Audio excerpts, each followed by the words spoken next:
Good evening. Welcome to the March 7th, 2017 meeting of the Millis School Committee.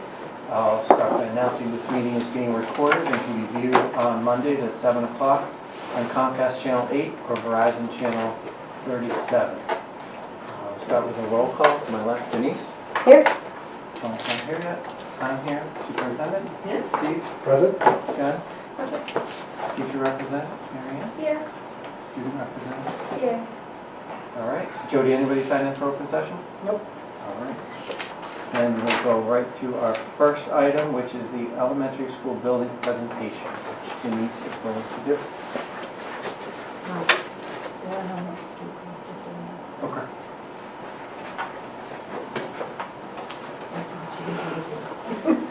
Good evening, everyone. Hi, Denise. I'm Denise Gibbons from the school committee. So there has been, as you know, quite a bit of activity surrounding the Clyde Brown Elementary School project. So tonight what I'll be doing, in addition to school committee, Jen Soul, Stephen Catalano, Nancy, myself are all members of the elementary school building committee, which is the group that's tasked with going through the feasibility study process. So we are coming up to a vote in May at town election and town meeting. So in advance of that, we're providing information to the community. So we'll go through that presentation tonight and answer any questions that you might have.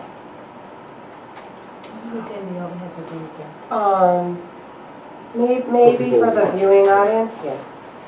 Thanks, Jude. So we'll go through the who, what, when, where, why, and how of the project. Take you through a little bit of where we've been, how we got here, and then what the proposed solution looks like, both visually and then financially as well.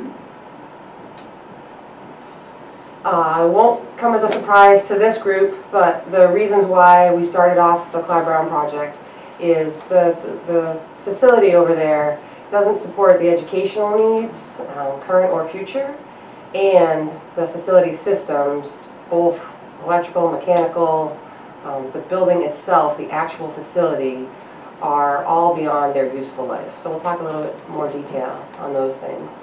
But those are the two main drivers for why we started this process in the first place. So we've talked a lot about 21st century learning and what that means, and we're really hindered in the Clyde Brown School today to be able to deliver those services to the children in the building. Teams are doing a great job today making do with what they have, but we are definitely limited in the amount of things that we're able to do over there. So we have classrooms that are undersized. We're utilizing every inch of the building as a classroom. We have areas where children are meeting, either one-on-one or in groups that have no outside light. It's closet space. It's really every inch. No storage left, which pushes storage into the classrooms. Cafeteria with lunches starting really early and running relatively late, depending upon what grade you're in. So really have pushed the boundaries of the physical facility to the limits as far as fitting in all of the activities that we need to perform over there. Moving forward, the teachers are doing a great job today as far as trying to bring 21st century learning into the classroom. So being collaborative on projects, utilizing the hallways for those types of things. But there's really no ability for them to be able to do those inside the classrooms today. So they have to really get creative as far as what areas of the building that they could use to be able to do things like project-based learning. In addition to the educational component, the facility itself is well beyond its useful life, and that's probably an understatement. I think everyone saw the tarp, the blue tarp. I think there's a lot of familiarity with the issues with the roof, but the issues with the facility don't end there. They are above the building, they are on the sides of the building, they are internal to the building. So we have all of the major systems in the school are all beyond their useful life. The school committee in 2014 hired an outside consultant called Tetra Tech to come in and do a full facilities study. They reported that all of the systems within the building have been well maintained, but are well beyond the lifespan that we should have ever been able to get out of them. So their recommendation is that there's really nothing worth saving in the building, and everything would need to be replaced or redone. So as you can see here, things such as the roof we've talked about, the mechanical systems. The building itself is not ADA compliant. And the windows, the walls, the flooring, there's an endless list of things that need to be updated or addressed in the building. So a visual representation of some of the things that we've talked about. Top left is the roof. So the way the building was built initially, there are some challenges with how the roof was designed. It catches water, it stays stagnant, it freezes over, it causes ice dams, it leaks into the building. We are very familiar with that as a committee. The administration is very familiar with that as other facilities team. But there's some visual depiction of it here in the presentation about how it looks externally and then the impact that it has on the classroom. So it's been disruptive to learning. The school committee has made investments to fix the roof, so we don't have those problems today in the same way that we did, say, 6 or 8 months ago. But we have other areas of the roof that we still haven't touched. So the roof needs full replacement. Other things in the building are, we've tried to be very smart as far as how we spend our money. There are things that we haven't addressed that we know need attention. There's a laboratory picture in here where there was an issue with one of the systems. We removed it, we didn't replace it. Looking to not continually invest into a building that we really hope to have a brand new facility to be able to welcome the children into. There's asbestos tile there. There's no harm to the children today. So one of the things that the MSBA does as part of their program is does an evaluation of the facility. So they will only invest in towns and projects that are showing that they do a good job maintaining the facilities that they have today. So Millis checked that box, and they came through the facility about a year ago and went through and said, we've gotten much more than they would have expected that we would have for the building. So they look at that, and then they also make sure that the plan for going forward for maintenance with whatever the project is going to entail is something that they rubber stamp. So they've looked at the past and the maintenance on the buildings and look at the future as far as the planning goes for that. And those have both kind of passed their requirements. So how we got here as far as what the building doesn't do for us today and the attention that it needs going forward. So because of recommendations coming out of that Tetra Tech study, because of issues that we know that we have in the building, the school committee started back in 2010 submitting to the MSBA program applications for admittance into their funding process. We were rejected actually all 4 times that we submitted, but then finally got an opportunity in 2014 to jump into the program kind of off cycle, because another town had been invited, gotten through their first step, but then couldn't fund their feasibility money. So we got an invitation at the very, kind of at the last minute to be able to jump in. So that is how the MSBA works. If you're able to stay in their process, if you're able to get approved for their funding, they are very strong partners. If you're not able to get the funding, they move on to the next town because they know that the need is there, and they have confirmed funds to be spent. So they want to make sure that they're spending that money across the state. So we were able to jump into the process as part of another town dropping out. So as we've talked about, we are in the feasibility study currently, something that the town approved in 2015. And then we went through a process of both working with the teachers, working with the project team, which we'll talk about in just a second, and then working with the community to gather feedback about what do we want this school to do. So what do the teachers envision as far as learning is concerned? What does the administration envision as far as learning is concerned? And what are the needs of the community? What are they calling out as priorities? What do they want to see in the building? So after that, we looked at multiple options, came down to one. It's our preferred option. It's come in front of the school committee. It's come in front of the Board of Selectmen. Both have approved the submission of that to the MSBA, and in September the MSBA took a look at the preferred option, balanced it up against all of their litany of rules and regulations and requirements, and then approved that actually in September of 2016, so just this past fall. So there's been a lot going on. The project team today is members of the building committee here in Millis, members of the administration from the school department, members of the school committee, And then we also have outside experts. So we have a project management organization called Compass Project Management. We also have Taipei Architects. Those are the first two things that we did. And then you can see it just follows on the MSBA process and requirements that they have.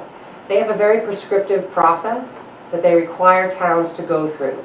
So they are well funded, they fund good projects, they have multiple rules and regulations on how projects must be run. So they are an advisor to Millis, they are a review board to Millis, and we've been in front of them quite a few times and will be hopefully again in the May time frame as we move forward.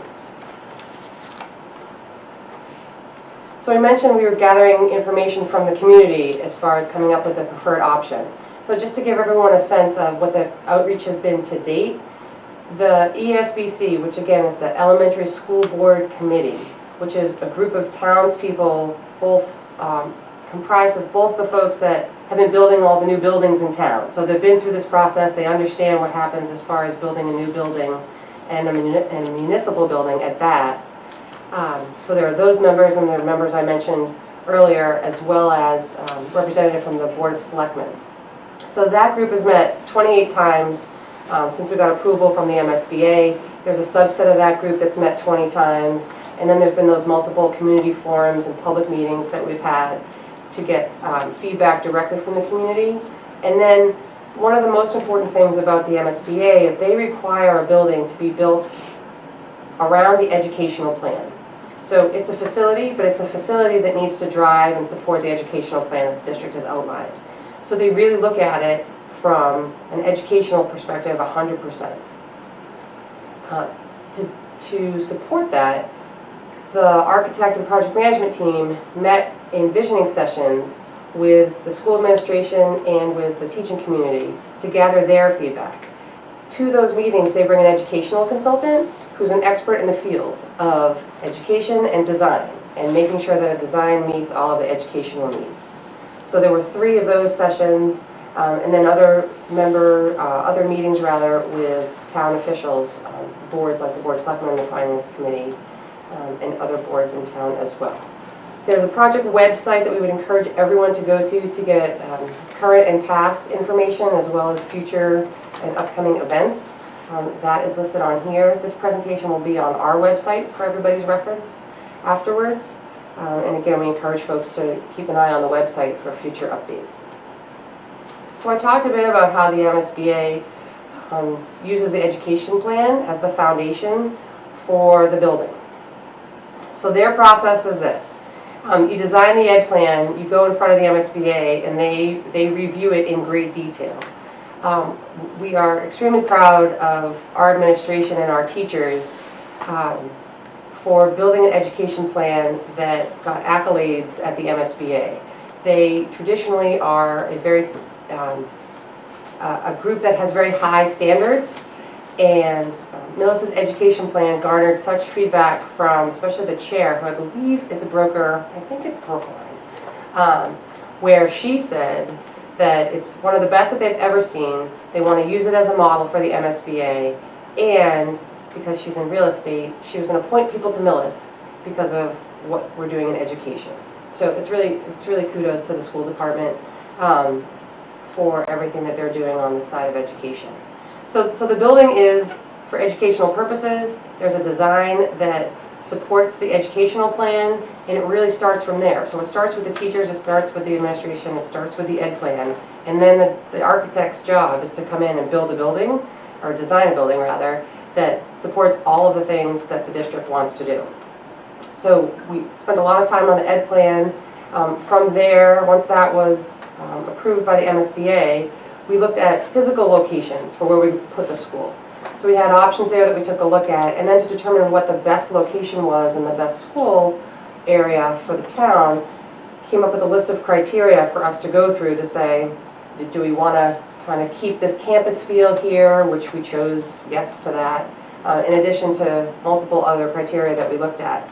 And then from there, we just shortlisted and said, to be in line with the educational program, to be fiscally responsible, and to stay in the spirit of Millis, what's the best choice for the community?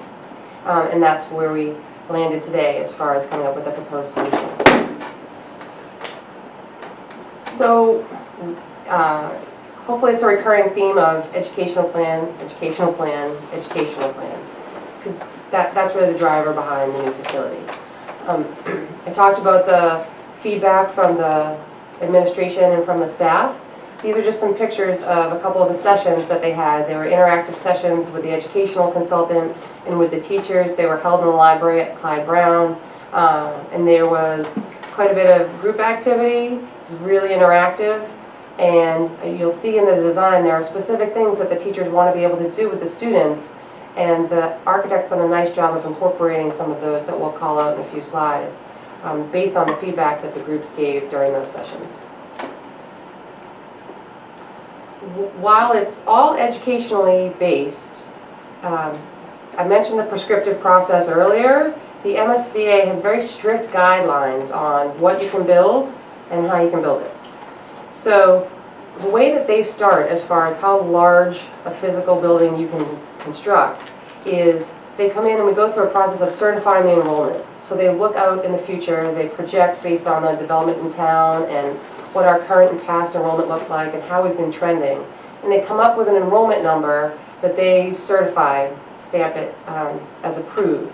And based on that number, which for us, it's a K through 5 facility, so we're looking to bring the 5th grade back from the middle school into the elementary school. So for this project, the enrollment approved amount was 515 students. It is all equation based. So there's a chart here that might be hard to see from where you sit, but hopefully as you see it online it's a little bit easier. But for 515 students, they give you an allotment of square footage per student. And as you multiply that out, that gets you to the size of school that they will approve. So for us, based off of just student K through 5 alone, it was 80,340 square feet. Because we offer a pre-K program in the Clyde Brown, as well as an early learning center, we went to the MSBA, we asked them for consideration to allow us to add some classrooms to support those programs, and they granted that. So those programs are in the reimbursable amount and the reimbursable expenses in the project. So based on their equation, we have the 80,000 square feet, and we got roughly 10,000 additional square feet to support the pre-K and early learning center. Again, all of those additional pieces are included in the MSBA reimbursement program. So I mentioned options earlier. We looked at 3, all of which are in the, what I'll call the town park area. We did want to keep the campus feel, the center of town, a single location for education here in Millis. That was something that we got feedback from the community and from the teachers that we liked. We share resources across the schools, so keeping this central location was important to maximize all the resources that we have. So there were 3 options that we looked at. There was an add reno, so keeping the existing building, adding on to it and renovating it. There was new construction in 2 locations that we looked at. One which is, it's the wooded area up on the hill in between Clyde Brown and the middle school, high school. And the other which would have put the school right on top of the tennis courts. So we looked at all of those. They come in fairly even as far as costs are concerned. And based off of feedback from the community and the impact to the students and to learning, we went with a new construction, because as you can see, new construction was minimally, if not exactly the same, price-wise differential as existing, updating rather, the existing facility. So to spend our money in the best way, we wanted to be able to invest it in a new facility. So it's option on here, option 1B2, and that's what we'll take you through right now, from outside, inside, as far as that goes. So what the site plan looks like. So this is a very small version of the site plan of where the school would sit. So today, if you're familiar with the area, the school would sit roughly where the playground and the swings and the wooded area behind that. So that's where the new building would be, just trying to orient everyone here. The entryway to the middle high school would remain the same. It actually would be multi-purpose to be the bus entry route to the new elementary school.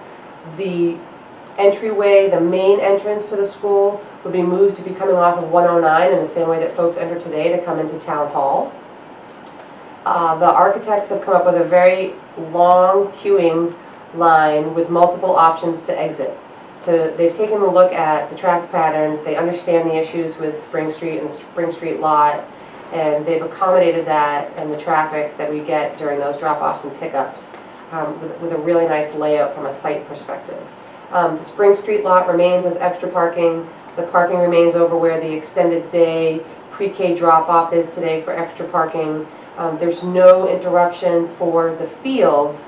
There is loss of the playground and the tennis courts and the basketball court for a period of roughly 2 years while the project is being constructed. And we do have some additional time that we need to be able to replace those. So anything that's displaced as part of the project is included in the overall cost to replace. So the building itself. This is what the entrance would look like. These are all renderings that Tapei Architects, the architect on the project, has put together. We'll take a look at a bunch of different views from the outside of the building, and then we'll take a walk inside and see what the building would look like. At this point in the process, they're about 25% through the design. So what we're seeing here, it's not the final, but it is a fairly realistic look about what the outside would look like. There are lots of decisions still to be made as far as colors and fabrics and fixtures and all those types of things. So we'll just give you a sense of what we're looking at from the outside, and then we'll go in. So the entryway, as you look at the front of the building, the glass area there would be the entranceway. To the right would be the administrative offices, and then all the way far to the right is the cafeteria. We'll take a look at that in a second. And then the wing that you see on the left as you would enter is the kindergarten pre-K rooms on the first floor, with first and second grade being on the second floor up there. And we'll talk about the wings in a second. So you have multiple views here. So if we come in through Park Road, which is the road that you come into from Town Hall off of 109, this is just a visual about what the school would look like as you enter from Park Road. This is the view from the existing Spring Street lot. So it's set up a little bit from the Spring Street lot. This is the view from the middle high school. So we mentioned what the site planners and the architects have done is try to be able to leverage the site location as best they can. So it's a multi-level school, 2 levels in certain locations, but it's a single level in others, because they're building into a hill. So they're trying to reduce as much as they can on the site work and really be able to leverage the location that they have over there as best they can. And then this is the view from Town Hall. So one of the things that they realized was very important was the bandstand and preserving the bandstand, its current location, and incorporating it into the design, and also as part of like outdoor learning centers for the children. So you can see visually the bandstand and kind of the school sort of giving it a hug as they build around it. And then from the top, so what does it look like in the flyover version from the architects? So the front forward section, kind of that larger wing, is that 2-story K1 bottom floor, first and second grade on the top floor. And then as we go through, the next couple of slides are site plans, the actual floor plans. So that'll give us a better representation of where everything is. But this is the view from above. That is not a pool, the blue area in the front of the building. Someone asked me if that was water. That is not water. That is a play area that they just colored with blue on the ground. So what does the school actually look like on the inside? So this is the first floor, that wing that we talked about, which is the area pointing north. That's the first floor. It has its own private entrance for the pre-K program and for kindergarten. So there's drop-off area that's been allocated there. There's also the own entrance there, similar to what we have today over in the pre-K program.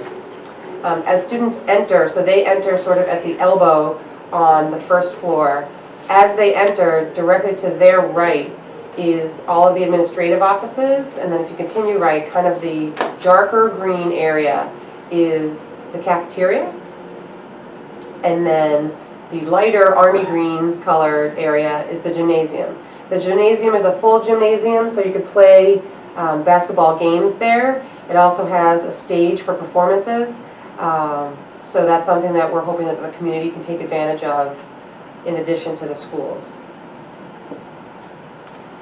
And then the second floor. So we have, the architect has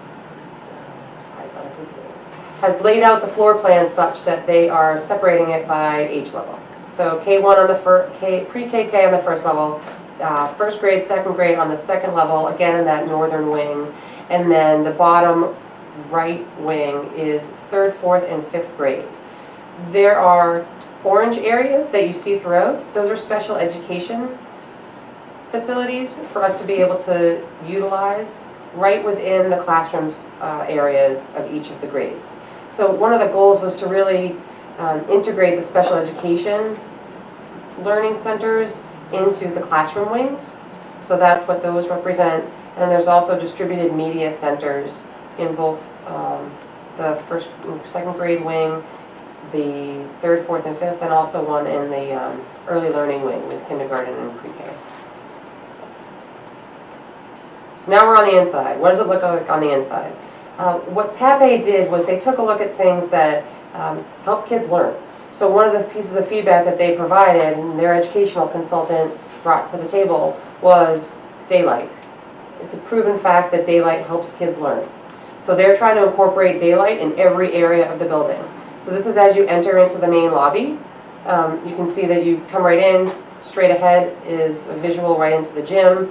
And then the area that we have here is where kids would enter, move off to their classrooms, but it also provides the ability to shut down the rest of the school to have the cafeteria or the gymnasium available on non-school times. So it has the ability for us to secure that so that the community can use that space. For classrooms, this is a sample of a kindergarten classroom. Building it in such a way where it's flexible. So it's flexible for learning today, it's flexible for learning 25, 30 years from now. They have a large focus, again, on being able to see from the hallway into the school, and also you can see here they've depicted it in the shadowing, but that natural light, which is a large component of what they're trying to do to make these bright, airy learning spaces for the kids. So we have a second floor classroom, which is that first and second grade wing. One of the pieces of feedback from the teachers was that they really wanted smaller places for kids to be able to gather and read. So in that sort of back left corner of this picture, you can see that there are some cabinets up above, and there are actually two kids that are sitting on a bench. They've created these reading nooks in the classrooms to allow children to be able to have that quiet time and to be able to read. So that's something that came as a direct result of the feedback that they got from the teachers. There's media commons. So there's the library was a large discussion, and one of the things that the teachers were hoping to do was bring the resources closer to the children. So they wanted to bring the library into each wing of the school. So these media commons are accomplishing that. So there's lockers in the hallway. The hallways are much larger open spaces for project-based learning, for presentations, but also for their library time.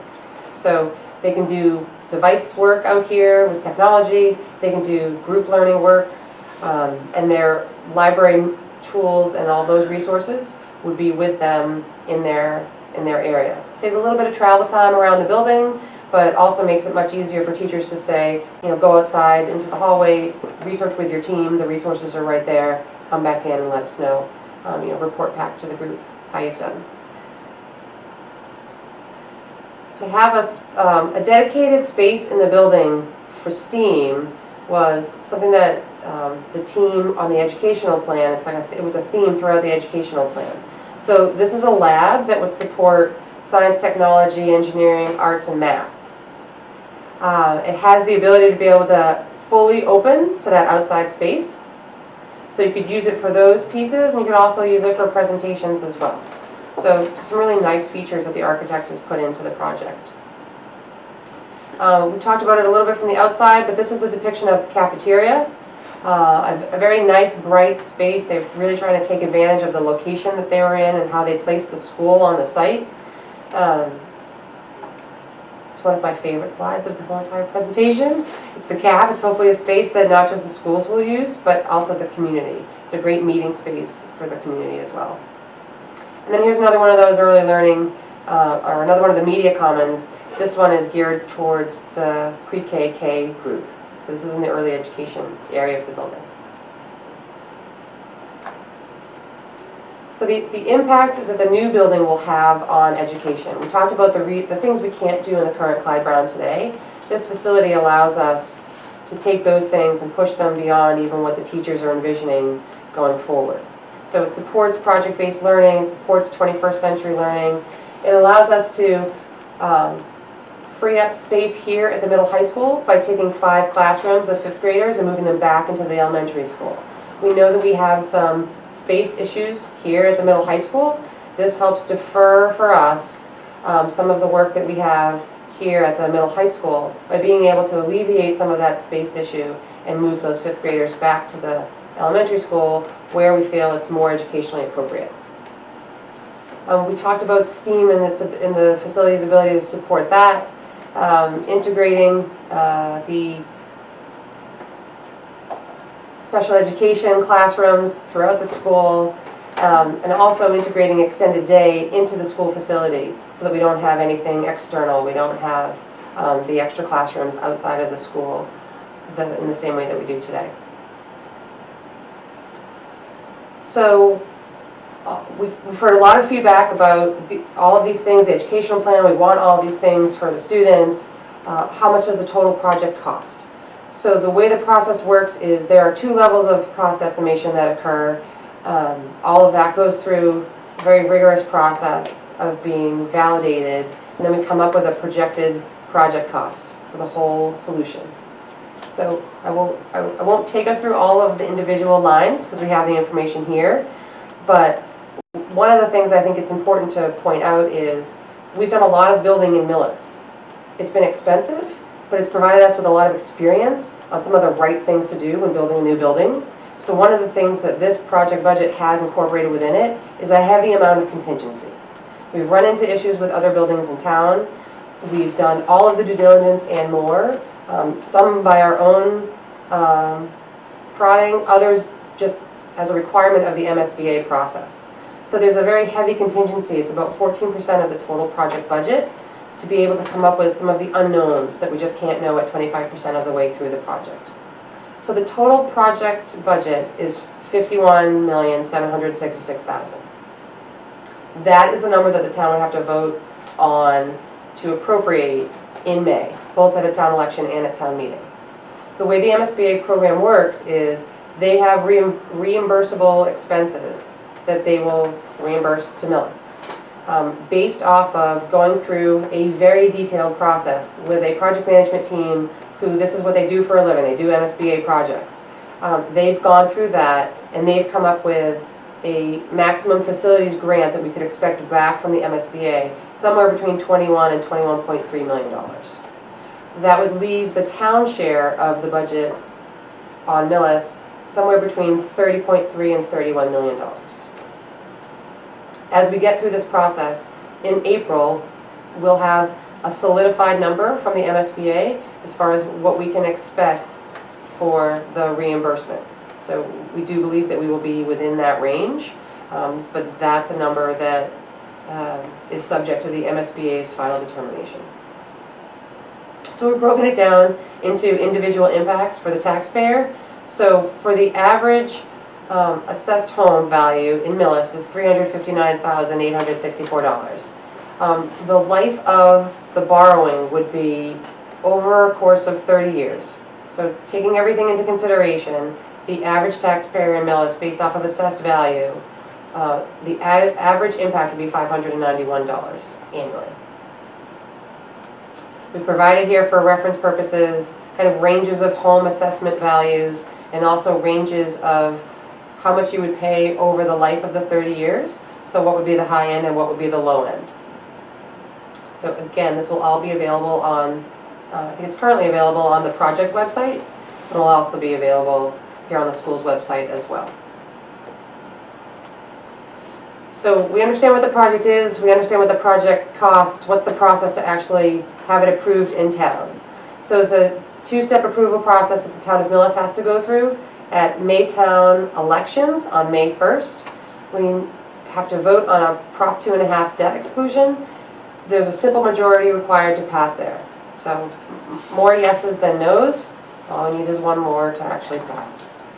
That 1 week later will be followed by a town meeting on May 8th, where we need town meeting to authorize the borrowing for that whole amount, so that whole $51 million amount that we talked about earlier. And that requires a 2/3 majority vote to pass, or a vote and 2/3 majority approval to pass. And then we go a couple of days later to the MSBA. This is really sort of a formality. In April, they give us the full green light. We have been in constant communication with them. We don't anticipate anything changing from the support that we've gotten from them to date, but their final approval of the funding agreement, their final formal process checkpoint is on Wednesday, May 10th. So we've had one community forum to date. We're here tonight. The school committee will be at the Board of Selectmen next week, as well as the Finance Committee next week. There's another community forum on Saturday during the day, so it's 10 a.m. in the morning at the Mills Public Library on March 18th. And then there's the third community forum at night at Town Hall, room 229 on April 13th. Just a bit of a recap on what the process is. We talked about it, but just to summarize what has to happen. If those fundings go through this spring, we're targeting groundbreaking in November of 2017. That's this coming fall. That would support a school opening in the fall of 2019. And we've mentioned it throughout tonight, but the folks that have been working on the project, the school administration, the teachers, they've had a large inclusive process here. We hope that it's been transparent for the community, and we believe that this is the right school for the town of Millis, not just for the education of Millis. It's a fiscally responsible move. It's for a facility that's going to last the town 50 years, and it's a flexible facility that will address learning in the next 10, 15, 20, 25, or 50 years. The approach that the architect and the school has taken to it is, we know what's in front of us, we don't know what's coming, so let's build it in a way that's going to be flexible to allow us to adapt. It's a huge opportunity from the state. It's a $21 million contribution. So it's our tax dollars that the state takes and puts towards education.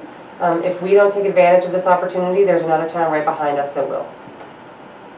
And borrowing is low, which helps. We've done a bunch of it here in Millis to date. I think we're familiar with the fact that it's low, but again, it's a valuable opportunity for the town to have the funding come from the state for that large a portion of the project.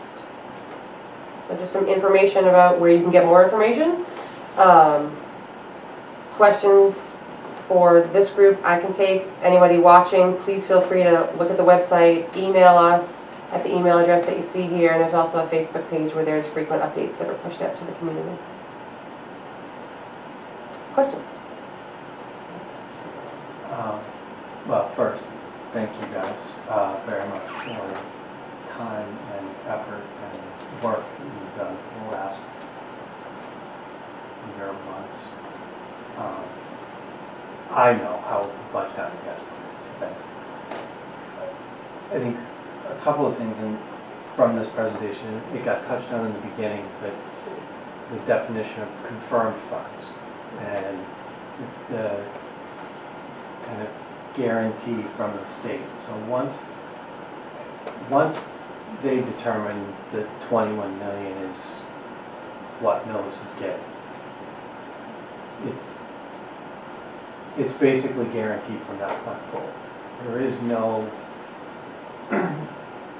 is no chance that the state will come back and renege on some percentage of that funds. And I know sometimes there's been questions of that. This is much different than what you would consider sometimes an unfunded mandate, or ideas that they put out there, you know, things like Community Preservation Act or circuit breaker funding where they set up policies and rules and then commit to funding 100%, and then as years go on, they cut that back.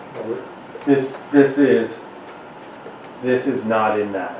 As Denise said in her presentation, this is committed funds that's set aside for education, that's more specifically set aside specifically for school building projects. And if we don't take the opportunity, just like the reason we're in this position, this 21 million will be presented as an option for the next town in line.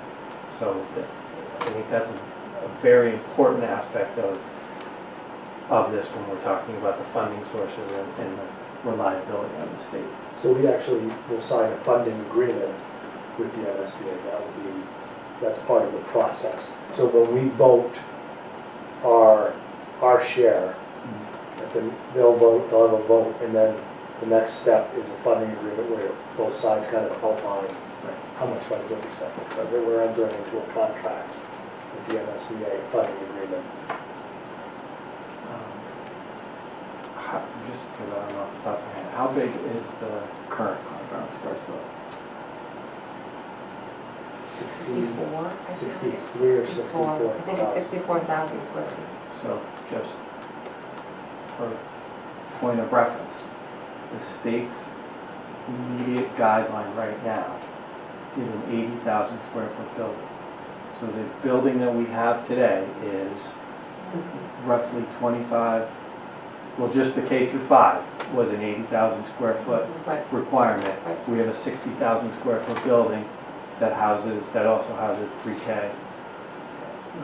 So the building that we're in today is 25% undersized based on state regulations. So is this building bigger than the Clyde Brown? Yeah, substantially bigger.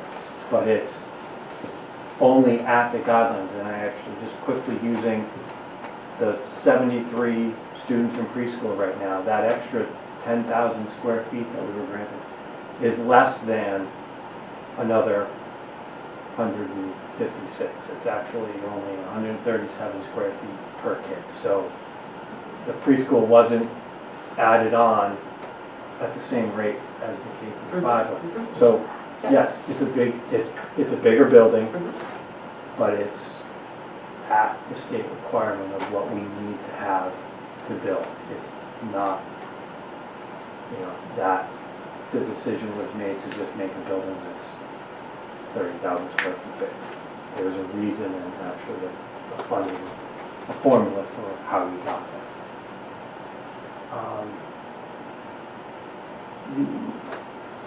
The other question, really, I don't have any other questions. I think it's just we'll manage ongoing cost, future our maintenance plan, that will be impacted, and how we maintain the building going forward. Mr. Chair, I guess just a thought on that. With a new facility, the early maintenance costs won't be they won't be lofty because it's a brand new building, and that gives us a chance to use the funds that we've had in the budget to think more thoughtfully about replacement costs of that new space. So, But we will have to take into the fact that we will have 30,000 more square feet to true. clean. Cleaning crew, yes. And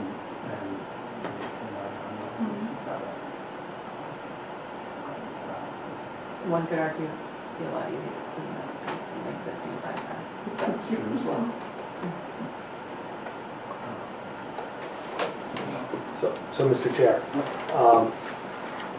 I think it's important as we end tonight, I think it's important that this committee, although we've talked about this multiple times and at many different times over this process, I think it's important that this committee takes a vote, an endorsement vote of the project as is. We've had many votes here and there. We voted to send applications downtown, but now we now know what the budget is.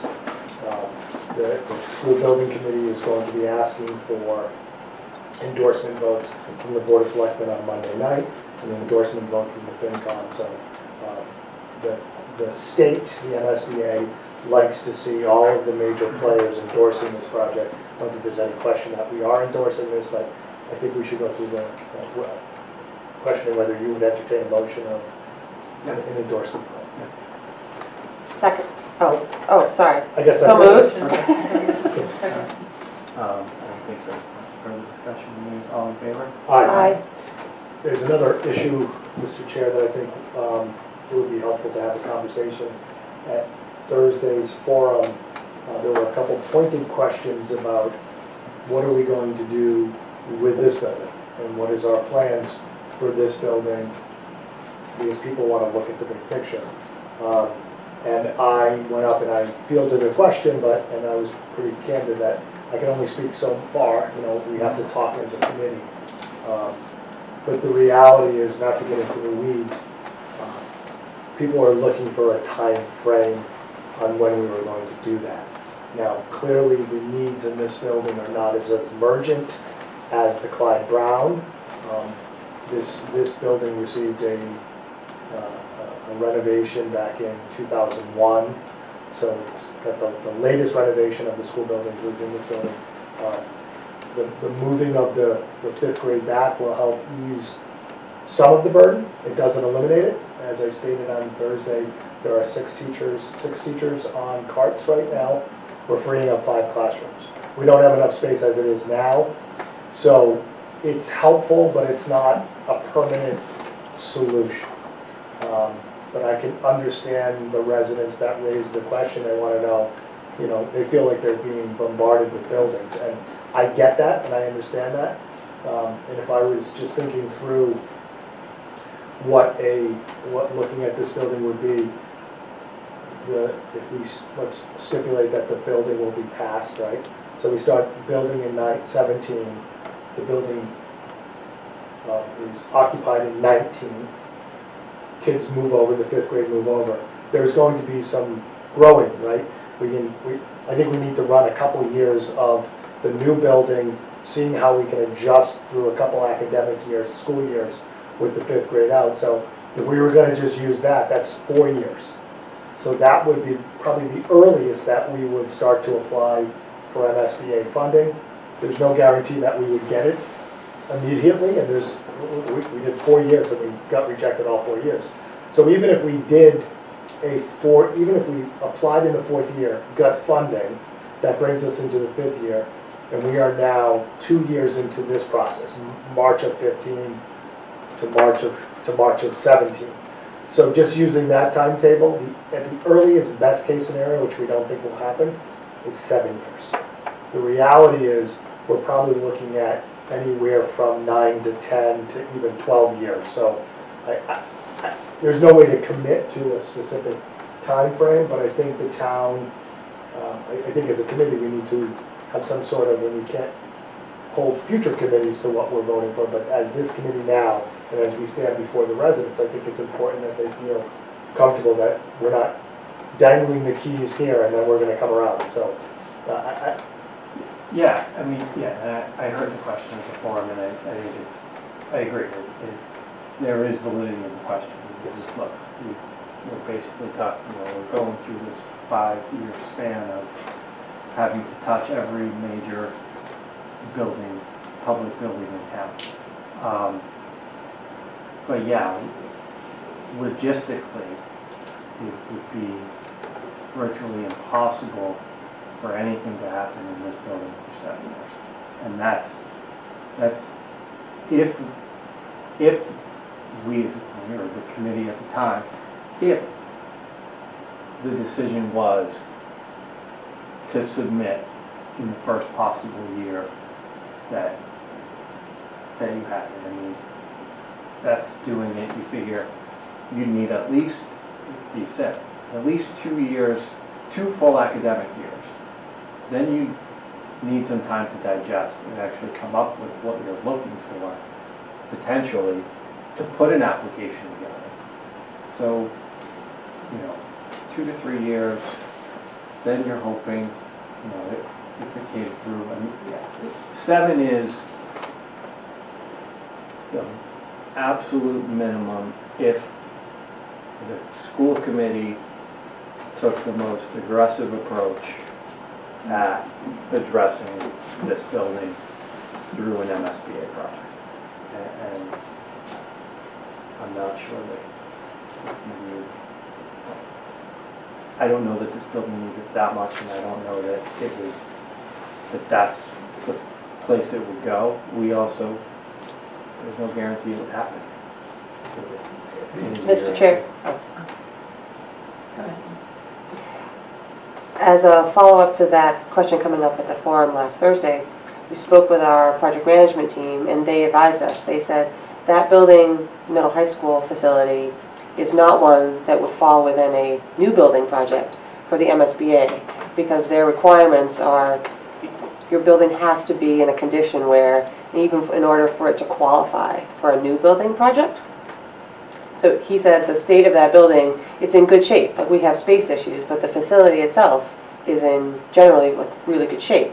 So his feedback for us was it wouldn't be a candidate for a new building. So if we're trying to level set with the community as to when we go to look at doing something up here, we, for us to discuss, but when we are or aren't looking at a brand new building for the middle high school. He said MSBA wouldn't bite on a new building for us at this level. So whatever a future school committee chooses to do, it would be down a renovation path at best. So that limits the scope a little bit as far as, we can tell the taxpayers it's at 7 years at best. It's renovation, not rebuild new school, would require MSBA funding. We wouldn't go forward with anything that wouldn't have state funding attached to it, just so we can help to define the message a little bit more and maybe lessen the scope for the town. And the point that I was going to make is that our largest population of students based on enrollment is going into, our biggest class right now is going in the fall, this freshman class that's going in. So we'll have most of our students in the high school, and by the time we're talking 7 years down, the population is declining. So we would have a smaller group of kids coming through the middle of high school, and we'd also move 5th grade over. So hopefully we can it loosens things up in this building, and through our maintenance budget, maybe we can make some updates to things like bathrooms and more cosmetic items that need to be updated just to modernize the facility. Mr. Chair, too, I did check with John Engler, our Director of Facilities, after that forum as well. And even though he's been here since, the fall, so hasn't had as many years and to really analyze all the systems, but in general, the systems in this building are in good shape. The HVAC and the boilers, we have 3 boilers, so not just one boiler. If it fails, we're in trouble. We have backup. There are some cosmetic things that need addressing, and especially the auditorium or the bathrooms, which are warrant articles, but not, as you say, not wholesale big issues that need to be addressed. So that was his assessment, and happy to bring him back. And we'll be working on, of course, the full defining everything, a little bit of roof patching here for a couple of leaks, but nothing like the climb around situation. So, Mr. Chair, I don't think we have a vote here, but I think is it fair to say that the will of this committee is that we're not looking at a new building, we'd only be looking at a renovation. That's what the Tetra Tech study said, and I believe the Tetra Tech study had 6 classrooms with a new cafeteria and some common space, but it was a decent project, but it wasn't a renovation of 20 classrooms. It was the Millis way, doing what we need to do to kind of do it within the scope of what we can afford. So I think if we're presented with this question next week, I think that Denise Jenner and I would be comfortable saying that we're looking at a horizon, at earliest 7 years, but realistically we're looking probably at 10 to 12 years. Is that fair? I don't want to miss. It's hard to it's predict hard to exactly. predict. It's somewhere between 7 and 12. Yeah, okay. 7 That's at why the don't you earliest. give us, is that fair for Yeah. everyone? I think logistically, it's not possible to do 7. so. Yeah. And the MSBA may not be chopping at the bit to give us more money after Right. if they build this new school. Thanks, it's a good job.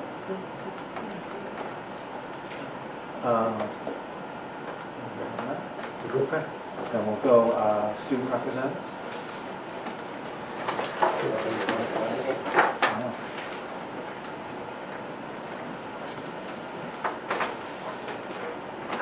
So tomorrow, Wednesday, March 8th, we have a small school big conference that's happening here. So students get to go to like 2 breakout sessions that like we got to pick. We all got to sign up for whatever sessions we wanted to go to. And then all students get to go to a career fair that's taking place in the cafeteria. So it's a half day, so we get to do like all those breakout sessions in the career fair for the whole day. We're not going to any of the classes. The conference is going to take up the whole school day. So I think a lot of the students are pretty excited about that. And then also tomorrow there's a literary arts night, and that's taking place in the library at 6 p.m. So there's a lot of different students who are participating in that. I think some of the things range from like musical ensembles to like poetry readings, so it should be good. Also spring sports are starting on Monday, March 20th. So like a lot of the sports are having like sign-up meetings and interest meetings, everyone's gearing up for that. And also MCAS testing, that'll begin for grade 10 on March 21st, and then it runs the 22nd and the 23rd, and that's the ELA portion of the MCAS. And also, there's 42 more days left for seniors, but who's counting? So how many sneakers have we? I have like 9,000 right now. Oh, good for you. Yeah. That is I great. bought What was your goal? It's 25,000, so. 9,000 is It's very only March. good. Yeah. It's only March. It is, it's only March, so. Excellent That's job. great. Thank Just a you. reminder where we can bring sneakers. Yeah, you can bring, there's a drop-off box at the high school office, so it's right in the main office, and there's one at the Millis Public Library. There's one at the Kingsbury Club, which is a gym in Medfield, and then there's one at Arthur Murray Dance Studio in Munich. And it's any kind of shoe, not just. Yeah, it's any Yeah. type of shoes, so like even high heels, cleats, ice skates, in any condition too, like even if like there's holes or anything. All right, Great. very good. So we have a lot going on. I'll start with Kai Brown. The day of play back on February 16th went very well. It was a pilot project, but they're going forward. They're looking to expand on that. February 27th through March 3rd, the school celebrated Read Across America Week in honor of Dr. Seuss, so they had their own Spirit Week.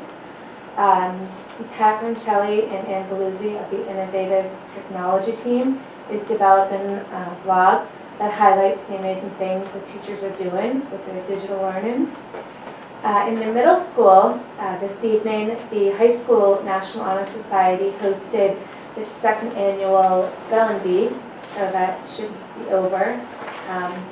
Hopefully very successful. And coming up this Friday, March 10th, 8th grade will have its medieval project fair. And then next week, March 15th, the 7th grade science fair will be held after school. There was quite a number of sports teams that made it to the finals. Right now, this evening, the girls' basketball is in the quarterfinals playing in Worcester. We also had 2 skiers qualify for state tournament, and they competed today. And the boys hockey, girls gymnastic, and boys basketball all made it through the tournament and had successful seasons. And something really cool that Mr. Mulaney had asked me to mention was we have 2 alumni, Eric Doherty from the class of 2009 and Ethan Barrett, class of 2013, who both worked on this year's production of the Academy Awards in separate parts, which was very impressive. And we also have a number of senior projects happening. The Habitat for Humanity group that went building, I believe, last week. There was a prom fashion show and as well as a polo plunge this past weekend. Continuing, there's the Scholastic Book Fair, which is being held this week here in the library. We also had a Black History poster contest, and the winner of that was freshman Alexi Valancourt.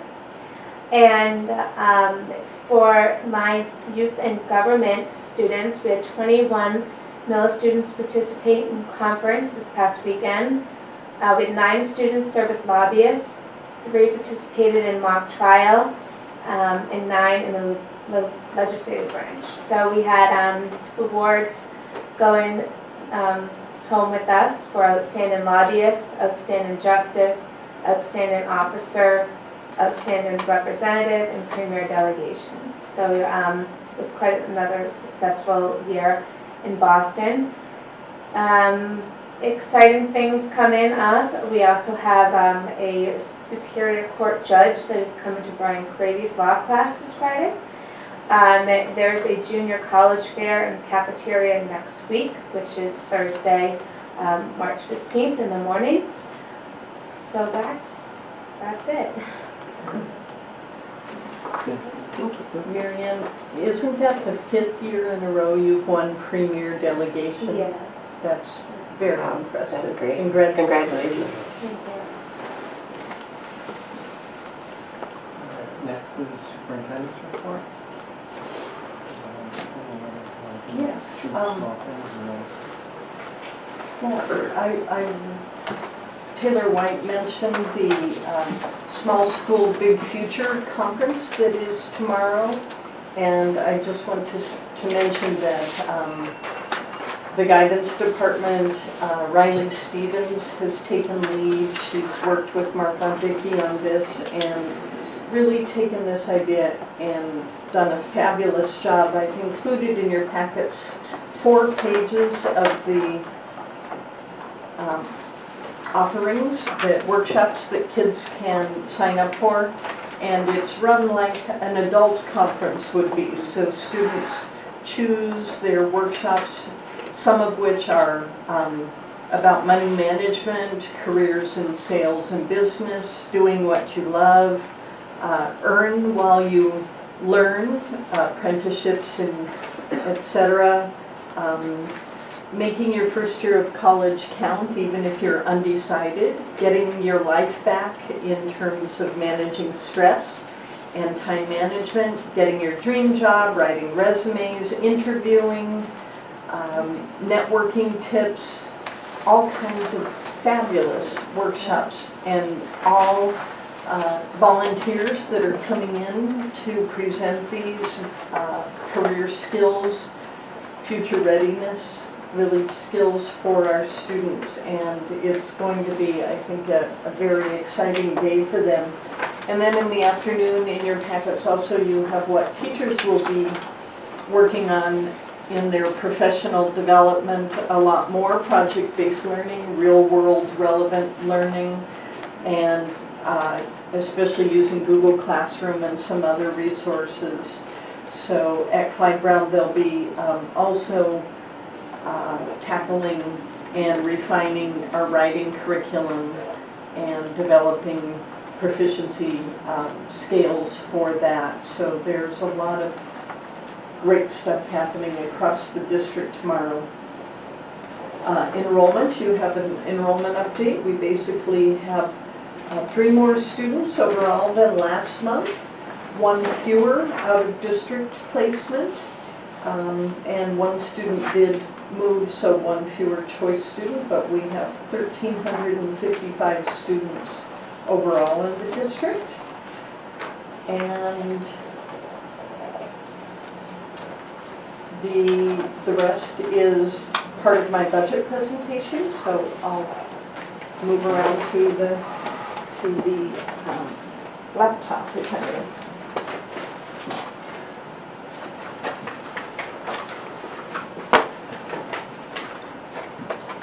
You have your budget books, and that is a tremendous amount of work that I'd like to thank April, you, our business manager, and Jody Clary for pulling it all together.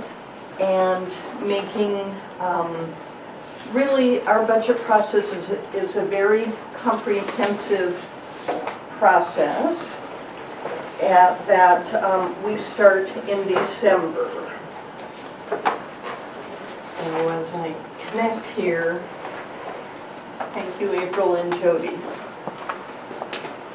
We begin this process, our budget development process, in December with the administrative team and April projecting our fixed costs, soliciting input from the teachers on our critical needs, and throughout January continue that work until now. The governor puts out the state budget at the end of January. Right now we know the governor in Chapter 70 we will only be getting $20 more per student, so that is the only revenue that we know for certain right now, because we're still waiting for revenue from the local town of Millis projections. But we take all that information, we take our fixed costs in salary contracts and put together our preliminary budget that I have for you tonight, which also will include discussion of our critical educational needs as well as the warrants that we have sent forth to be on the town meeting floor warrant articles.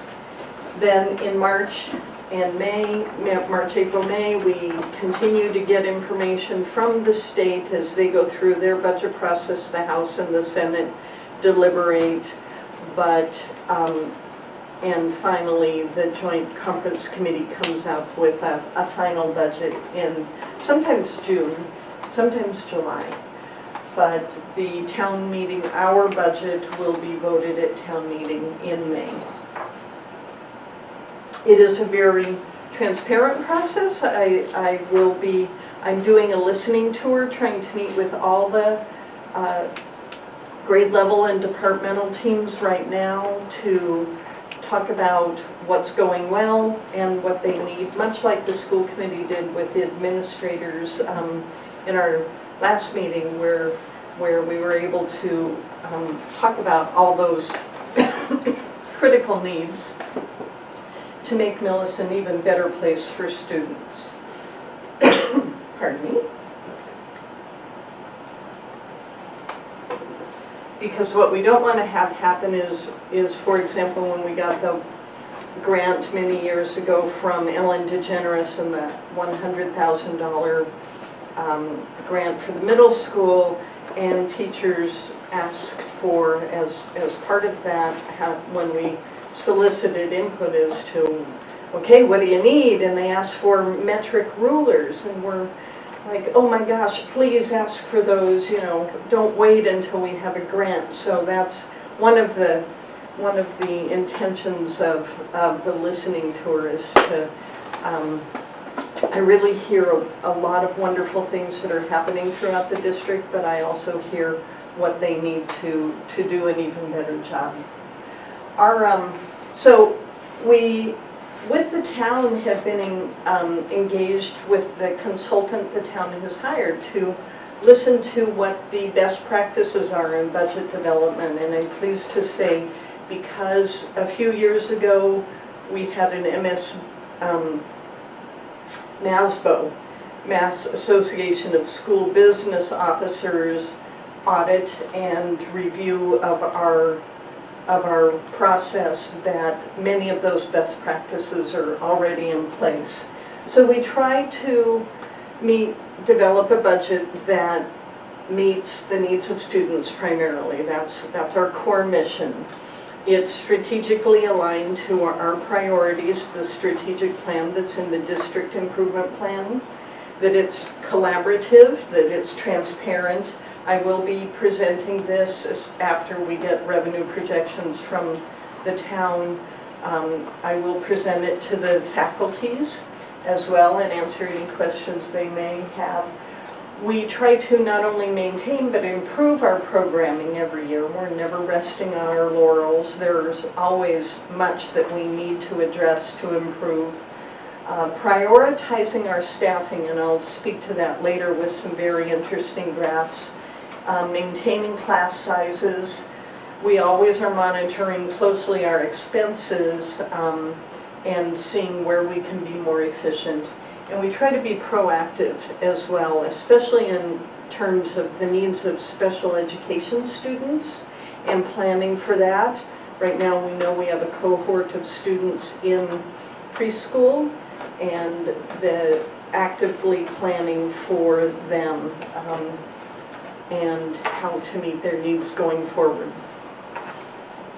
So our focus is always on, and it has been in my 9 years as superintendent, on personalizing learning even more. So meeting the individual needs of each student, taking them from wherever they are to as far as they can go. And that takes a tremendous amount of work, but also systems to support that. For example, the tiers of student support that you have in the past added, so that there's the tutoring, the small group support. We always are cognizant of and purposely build very intentionally our culture, both for students and staff, and pay attention to that, because you've probably heard it said that culture trumps strategy every day of the week. If you have the right culture in place with your students and your faculty, it really does have a tremendous impact, and I'm proud of the student culture and the faculty culture we have here. We have some model programs, you're aware of them, but for the viewing public, our Tools of the Mind program, starting in preschool and kindergarten, is a national model that people come to observe. We are a demonstration site for that. It is phenomenal.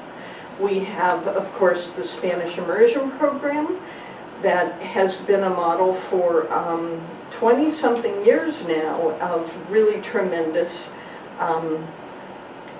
dual language immersion or language immersion for Spanish. And then several years ago, 6 years ago, I believe, because the first class of students started for everybody who is not in the immersion program, started kindergarten Spanish. And each year we've added it at a very low cost to the district, and now those students have merged in and they're in 6th grade. So almost 40% of our student body takes AP Spanish. Some years it's closer to 33, 35%, but it's a tremendous amount. So that's something to be proud of. We've been designated for the 2nd year in a row an AP School of Distinction and Honor, AP Honors School, for the fact that a high percentage of our students take AP classes and score 3 or above. We've increased the percentage of students without having our scores fall off at all. And as you heard, our 21st century skill focus is those skills that kids will need in any decent job in the future. They will need all those 4 C's: critical thinking, creativity, collaboration, and there's one more that's flown out of my head at the moment. But it is, we know that the way we need to teach is very different from the way I learned as a kid. And teachers do that by knowing their students well and personalizing. So that's a quick overview of what the committee is very aware of, but I repeat it for the viewing audience. So our priorities always are to focus on our core mission. We must, starting from the bottom, maintain our facilities so that there's a safe and healthy and orderly, respectful environment for students. We address those 21st century skills, and we've been focused very much in the past few years on increasing our STEM and STEAM opportunities, science, technology, engineering, and math, because we know that's where the vast majority of jobs will be in the future. We are working on increasing student ownership of their learning and agency and taking responsibility, because these kids are going to be lifelong learners. They will always be adapting and learning and having to tackle new things, whatever job they are in. And plus the essential foundational element of social emotional wellness. And physical. You know, we're one of the few districts that has PE twice a week for students at the elementary level, which is great. So it's physical, social, emotional wellness. We do have challenges. Of course, the Chapter 70 money for the past 4 years has been flat, and $20 per student increase is not sufficient. We do have aging facilities at Clyde Brown, inadequate athletic fields. These are things we're constantly working to address. As I mentioned earlier, this building, the middle high school, is in good shape and was renovated 16 years ago, but there are some cosmetic needs here. The social, emotional, mental health issues are the largest, quickly growing area of student need. We see many, many more students with mental health issues than in the past, and behavioral, social, emotional support is needed. We, of course, have inflation occurs, so even though our costs, we haven't been able to add to the expenses. In fact, I'll show you, we've had to cut those. There is inflation. We have fixed increases in our contracts as well. The state mandates that we need to address, of course. There's always new and revised curriculum coming our way. This year, one of our challenges is addressing the electronic testing of MCAS 2.0 that will occur at grade 4 and grade 8. So it's not just the infrastructure that needs to be robust, and I have to say connectivity at Clyde Brown is not good. We're working on getting it better, because all 4th graders are going to have to take that test at the same time. So it is a challenge. We were able to get the state grant for $110,000 to upgrade this infrastructure, so we're in good shape in the middle high school. But the next generation science standards are out. We have not been able to fully align to those because of a lack of funding. The lack of materials that we were not able to put on a warrant last year because of low free cash in town. Generally, curriculum materials, a new set of standards come out that will be tested on the state test, and we are unable to fully align to that because we have lacked the funding, and we cannot also pay for the summer curriculum development time. So we're a year and a half behind on that. Our enrollment, as you can see, has, over the past 10 years, gone up and then down again. And it should start to go up. That is happening across the state due to the low birth rates that occurred during the recession.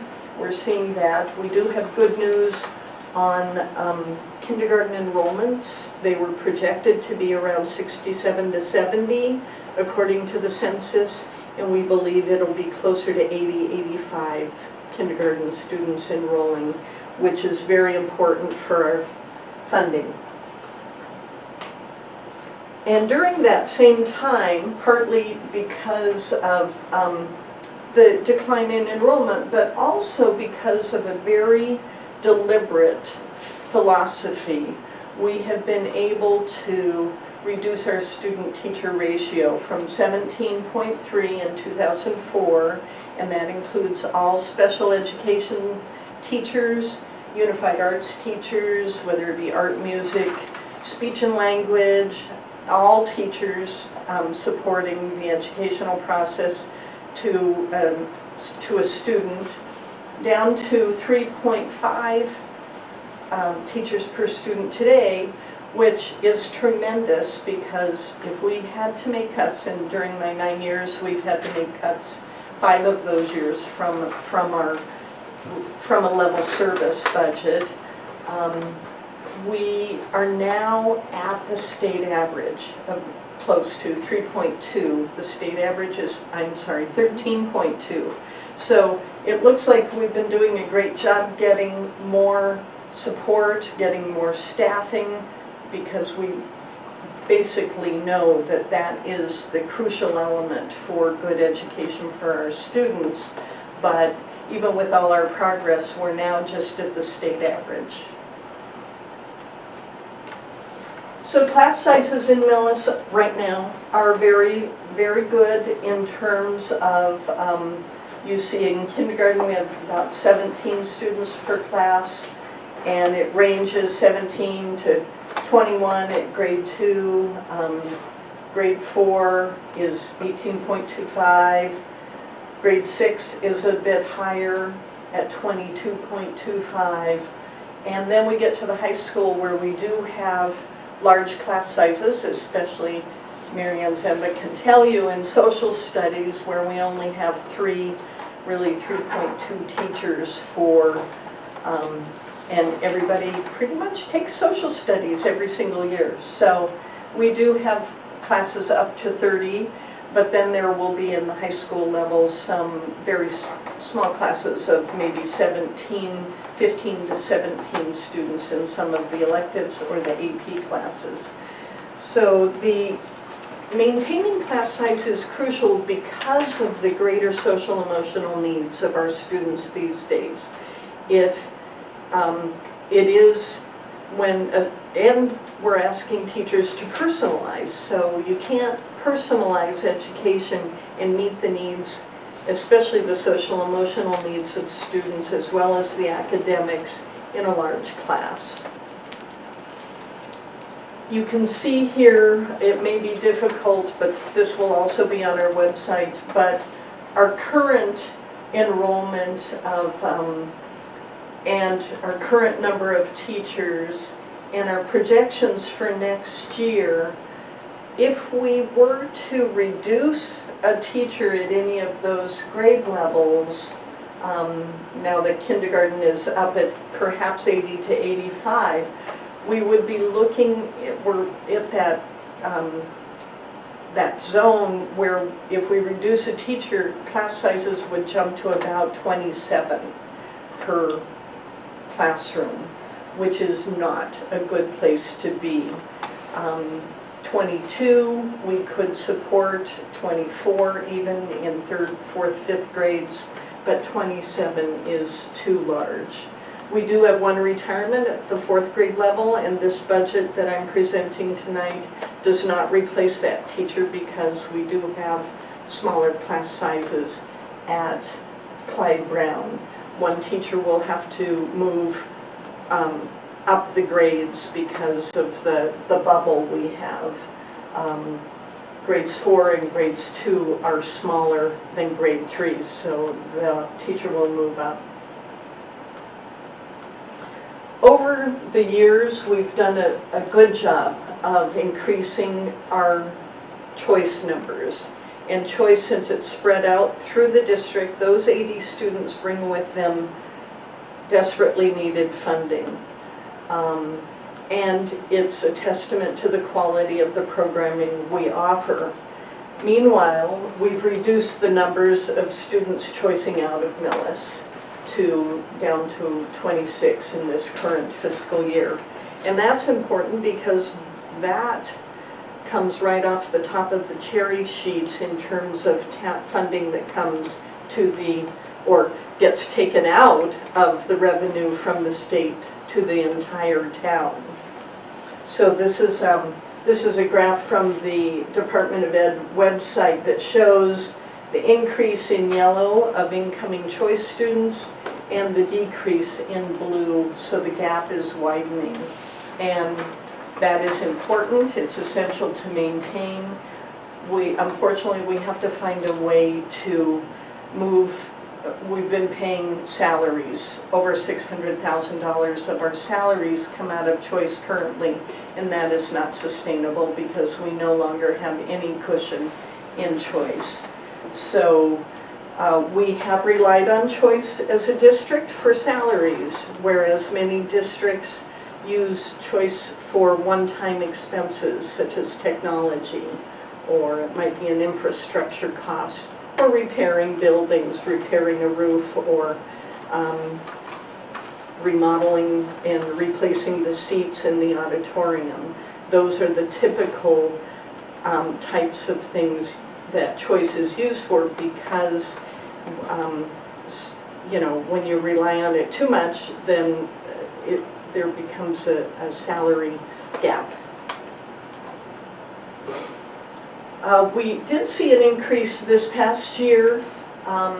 Well, we had a very low year in FY16 of students going to the vocational schools, and now it's back up to more of an average.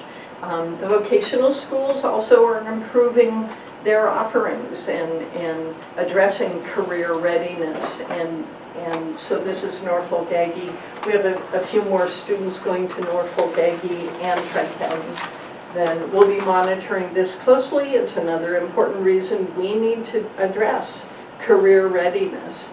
It's not just about college readiness anymore, and you'll see trends toward this.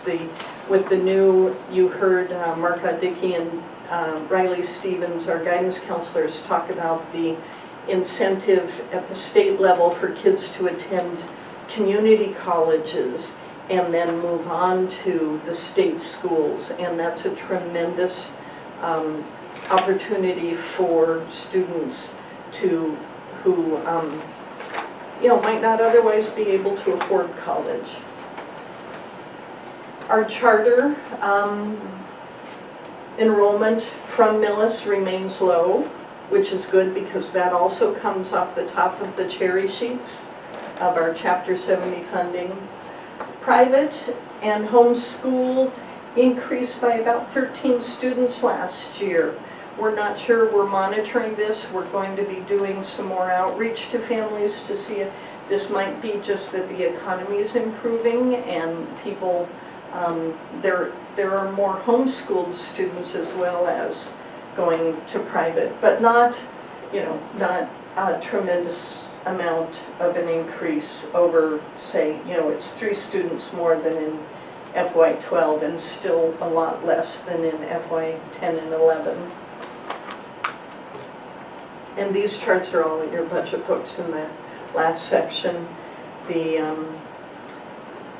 per pupil expenditure, normally by this time of year we would have had an update from the Department of Education on FY16 because they end of year, but they're very, I guess, understaffed and behind. So Jody's been calling them practically weekly to see, and they said it won't be till later in the spring, like May or June, that we get the FY16. But as soon as we get those numbers, we'll do the comparisons again. Because of our declining enrollment, it looks like we're improving in our per pupil expenditure because we have fewer students, so nice small class sizes. But we still are, compared to surrounding towns with which we do compete for choice students, we are on the lower end. Millis is the red bar at $13,494, and the state average is about $1,500 more at $14,920 per pupil. So that adds up. Compared with the DART districts, the DART being the economically comparable and size comparable districts, we do a little better in that comparison. So we do have more per pupil than Douglas, West Bridgewater, Sutton, Lunenburg, Georgetown, other small towns. Our low income, the state has a new formula for determining low income. low-income students that does not advantage us. So whereas we used to have about 15 to 17% students on qualifying for free and reduced lunch, now we have about 10%. Same population, it's just how they calculate it. So this is with the new calculation. You can see Millis at 10.4% low income is still a good 3 times higher than Hopkinton, Medfield, Westwood, Holliston, some of our surrounding towns. And, but less than Douglas, Lunenburg, Bellingham, or West Boylston. So, you know, it's just an indicator sometimes, not always. There's more mobility with lower income families, and sometimes they just need a little more support services, both in the academics and the social emotional. Not always, but it is an indicator that I think it shows we definitely are serving a very diverse population in Millis, and we're very proud of how we go about that and the supports we give. Our special education trends have been down nicely in terms of the number of students on IEPs. Of course, a lower enrollment means fewer students as well. This is numbers of students, but we currently serve 184 students on IEPs, and out-of-district placements where we are just not able to provide for those students in district. We had 2 very low years, a high year, and now it's tapering back. So the trend line is, you know, it's pretty consistent there. But it is something that can change very quickly with certain students and their needs. So our percent of out-of-district placements or out-of-district placement costs as a percent of the total special education budget is down a little bit. And you know, in your budget books, 82% of our overall budget is spent on salaries and personnel. So only 8.5 of that is administrative, which is lower than the average.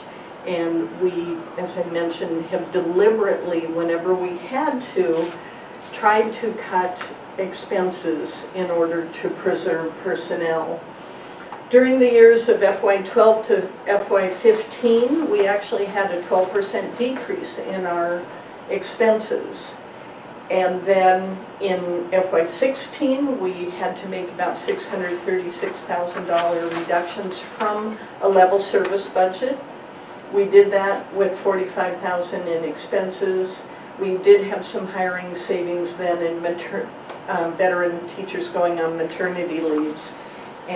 But we did have to cut over $100,000 in staff in FY16, and then this current year, another $70,000 reduced from expenses, and had to reduce up a total of 3.4 FTEs that affected 8 staff members. So over the past 2 years, that's over $100,000 in expenses that we've reduced out of our budget. Looking at utilities, we're reviewing all that again, cutting as much as we can to preserve the core educational mission through our very hardworking staff.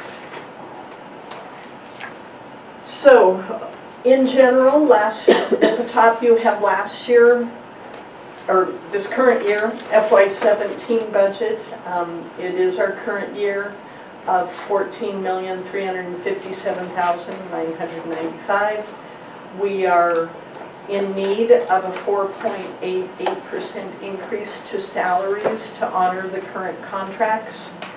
You have the breakdown of cost of living, steps and lanes. We do have in that 3 teachers returning from maternity leaves that has an impact, and 2 teachers that we hired at had to hire at a higher rate than had been budgeted. But we do budget at, when we do have an opening, we do not budget at the lowest step. We try to budget at master step 3, and but we have some increases there for a 4.88% increase there. I did put in a 2% inflationary increase to expenses, especially in light of the $100,000 we've had to cut out of expenses in the past 2 years.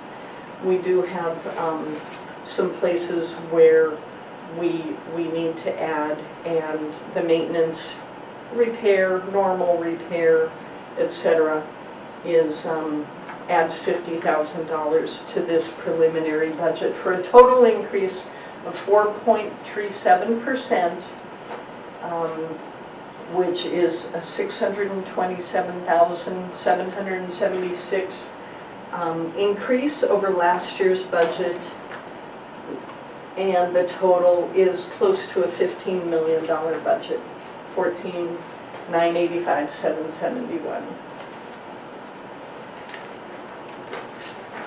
Part of being in Millis and doing what we've done with the resources we've done, we are a high-performing district, and that's due to the tremendous staff we have.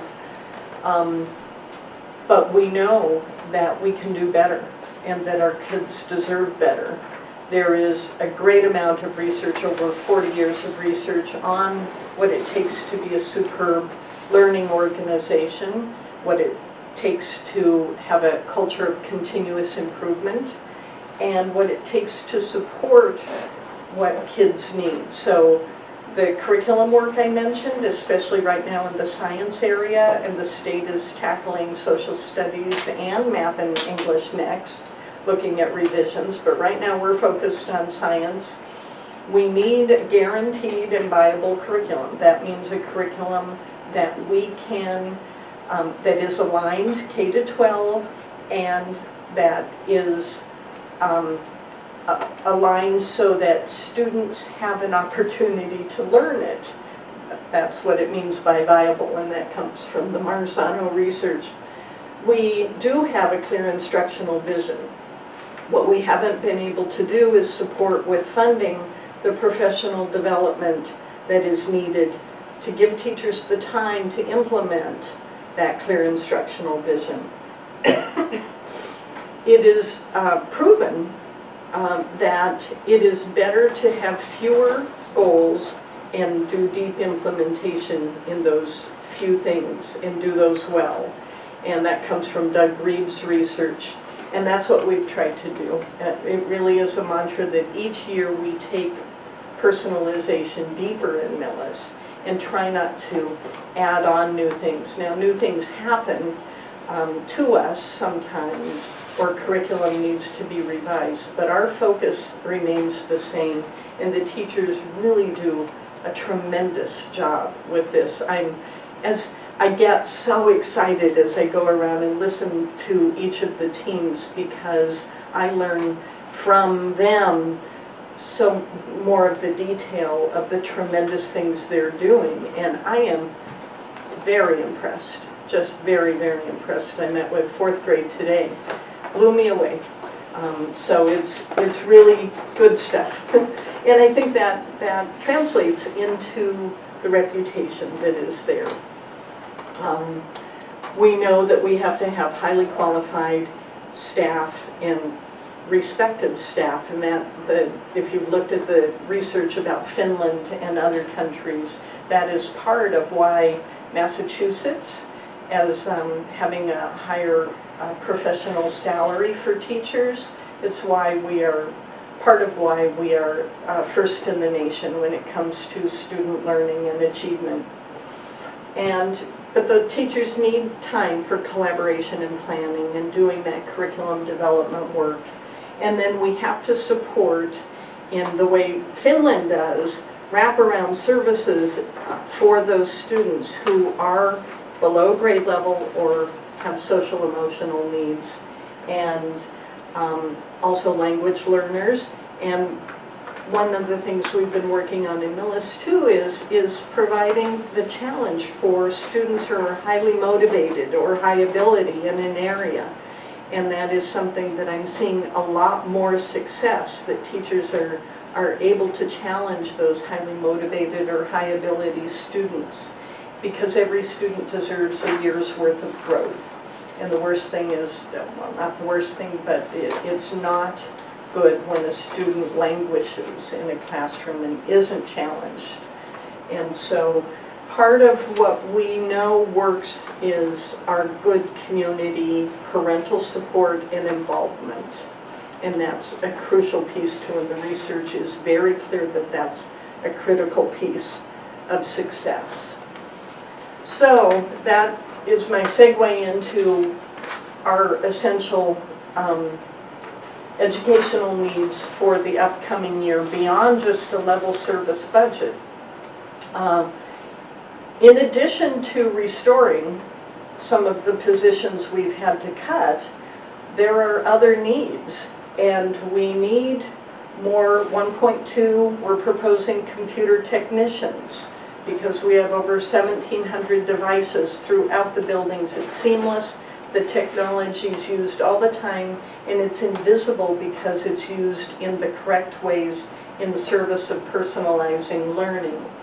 We need a district career coordinator, which is really a small stipended position that we would love to have put in place to do that community liaison work, developing internships and job shadowing in mini internships, mini experiences, so students know more about the careers that are out there.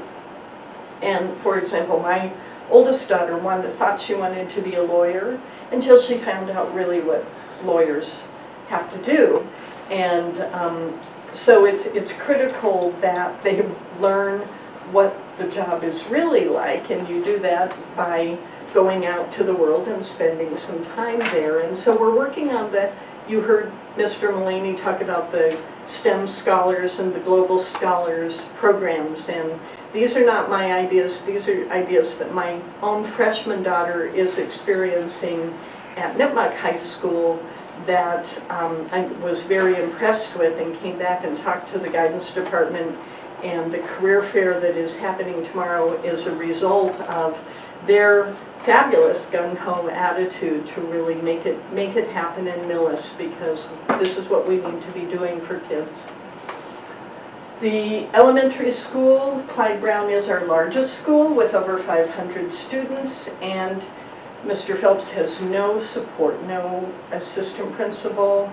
This has been a need for a while, but it's, as I mentioned, the social, emotional, behavioral needs are there. And in order to support students, teachers, and families better, we really do need an assistant principal there. We only have a quarter of a dean of students for the high school and a quarter for the middle school here, but we have nothing at Clyde Brown. We do need another high school social studies teacher. We have large class sizes. We would be able to offer more electives. The teachers are coming up with great ideas for wonderful electives, but we need the staff to teach them. The middle school needs a reading specialist and a math specialist, because we have them at Clyde Brown. Kids are supported, but they don't have any support when they get to the middle school. And these folks can also be curriculum experts to help the teachers in the classroom do it better. So direct service to students as well as curriculum leadership. We do, and we had to add, the committee supported and funded the .4 ELL teacher this year, because we had a increase, a tripling, I think, of our ELL student population. So we have somebody who's 0.6 and another person who's 0.4.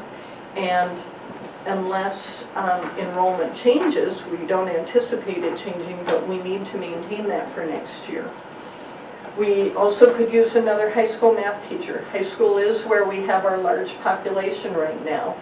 And they, you know, teachers, one thing people might not realize, in Millis, you don't have the luxury of teaching algebra 5 times a day. You have to teach algebra, maybe geometry too, maybe AP Calc. You have 5 classes you're prepping for. You can't prep deeply for one and then do it with 5 sections of kids. So the teachers in Millis do a tremendous job, but we could offer more innovative and real-world courses if we had the staff to do it. In the middle school, we do need, last year we cut a special education educator, and we have it, I believe it's 0.5, so we do need to increase that. If we were to have, right now we have a 0.4 art teacher in the middle school. If we could increase that, it would be a benefit for all kids, both in the middle and the high school, because we could offer more electives, art electives. Same thing with the elementary music teacher. You heard how constraining it is for scheduling to have only 2 music teachers for our entire district. They service kindergarten through grade 12 and run back and forth between the buildings. Only 2 teachers, and do a great job with chorus and band, but it's not enough, and our kids could do so much more if we had staff and separated the 2 schedules so that they could do more in the middle and high school and hire somebody who's a specialist in early elementary music. And then our school resource officer, we have one day a week currently. It is a proposal of the police department to increase that to a full-time. There is tremendous benefit to a school resource officer. I know I received a question about, are the schools violent? Is that why you need a police officer? And which might be a very old model or still in existence some places, but our school resource officers are social emotional teachers. They not only do the DARE program and drug awareness and how to say no and life resiliency skills of how to manage your life well and make good choices and preventative things, but it is that social emotional learning and problem solving and conflict management, and they're like a health teacher in many ways. So I'm very grateful that Chief Sophia has put it into the budget and very supportive of this. We have some fabulous ideas that we're talking about if it becomes a reality. The warrants, we've talked about at previous school committee meetings. John Engler is getting in detailed quotes on the bathrooms and the auditorium and a 1-year approach to both of those. We do need, you have last meeting, I believe I gave you, yes, it was last meeting, the detail on the instructional resources. What we've proposed for that is the $20,000 needed to finish purchasing science kits so that kids can do science at the elementary level, and then $25,000 on social studies materials. Maps and globes are very out of date and the world has changed. And the visuals, even though we have a lot of technology, kids can look it up, etc. Still, visually in your classroom, you want maps and globes for kids to look at, and especially a globe because it's totally different than seeing a flat Mercator projection map or something. It's very important to have up-to-date visuals for social studies. So that detail was given out last week. I'm happy to, post that, and we will have the detail on exact quotes for the lighting, how much of the seating in the auditorium we can replace, and then the audio in the auditorium as well. And he's getting the quotes for tile, fixtures in the bathroom, and some of it's cosmetic and painting we can do within budget, but the bigger items, the stall replacement, the fixtures, and the tile, Mr. Engler will have for you soon, and certainly before we present to the Finance Committee.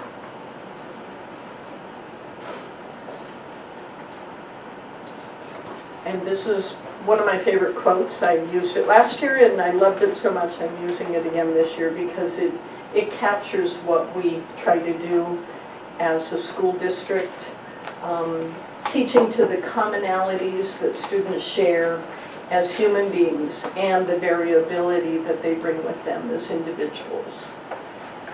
So I'm happy to entertain any questions. Thank you, Nancy. Really, one question I have on the school resource officer. So I know the police department has put that in their budget. How would that break down? So I guess if are they looking to hire a new person, or is this to assign an existing member to be a full-time?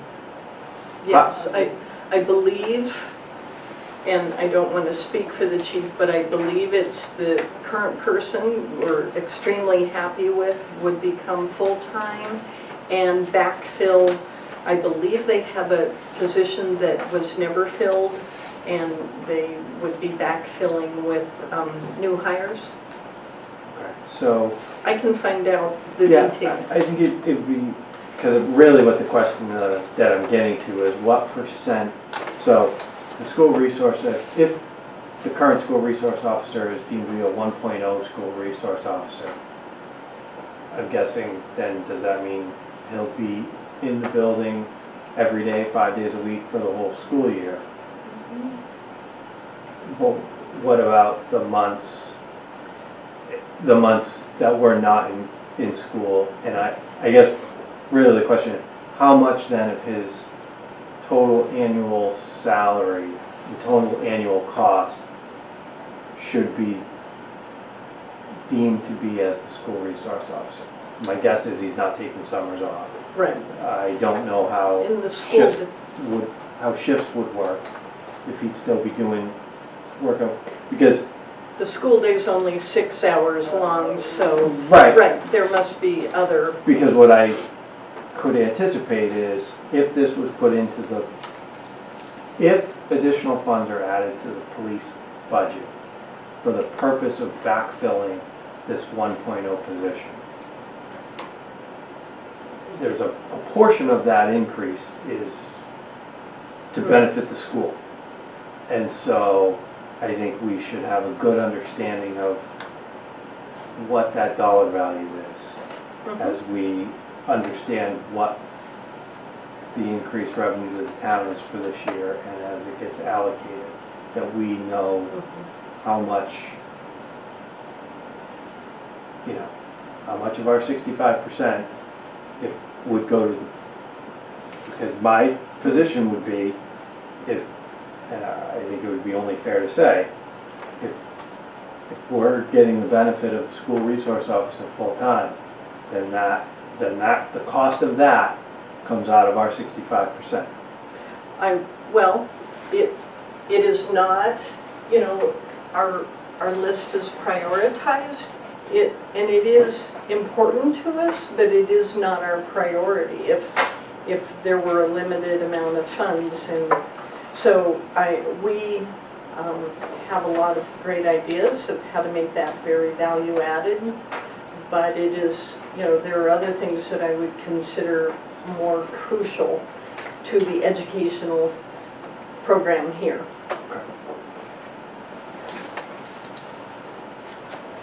but I'll speak Let's- more to the chief yeah, let's- about that. Figure out how mechanically, and really the core question to him is, how much of a full-time salary would be dedicated as a school resource officer? Mhm. Well, I'm not following. So if the police department budget needs to go up by, Say I'm 100,000, just use 100,000.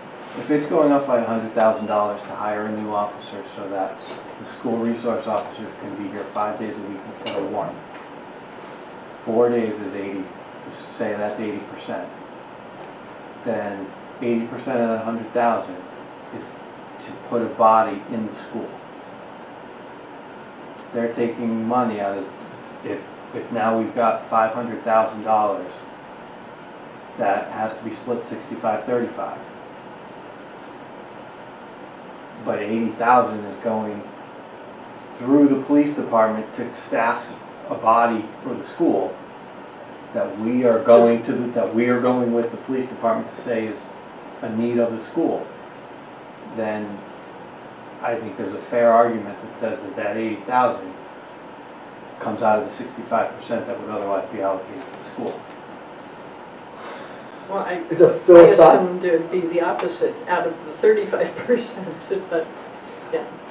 Mechanically, yes, but following where the benefit goes, I just think that I would Yeah, the anticipate benefit- and I would But the think that benefit is great to the town to have a school resource officer. It is preventative in 100 different ways, so it's, you know, That's- but it's a good question to ask, and does it get charged against our percentage allotment or yes.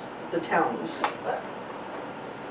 we can have an additional conversation, but I really think that's a police department priority in partnership with us. I don't even think it belongs on our list. There's a benefit to us, but this is the department's, this is a focus area of the department, and this is not a security function, right? It's good to have him in the school, but he's not he's not replacing 3 security guards that we have to hire, right? There is a benefit to us, and I understand, and I want to do what's right by the town and the money, but this is something that, it's a police department initiative that focuses in on the schools. Just as, so you were saying, what is he going to do during the summer? Probably what is he going to do during the summer, besides vacation, is follow the kids that are on his list that need a little extra support, especially when they're not in school 6 hours a day. And he's probably going to run some camps and some field trips and do some other things. So he could absolutely, the school resource officer could be the juvenile officer, right? The trendier way to call it is not juvenile officer, but an SRO. So I guess my statement here is, I think we need to be truly understanding and because if we're going to the town I agree. with the chief and saying this is a need and it's a school resource officer who is going to spend, and we need more, of the money that's in the town, we are increasing, we're creating a new position, regardless of where the funding, what line item the budget's in. If we're doing it as a joint request, then we own some of that. That's fair. That's fair. Mr. Chair? Yep. So I just want to make sure I understand that, but we have a long list of items that we consider essential, many that come before this request.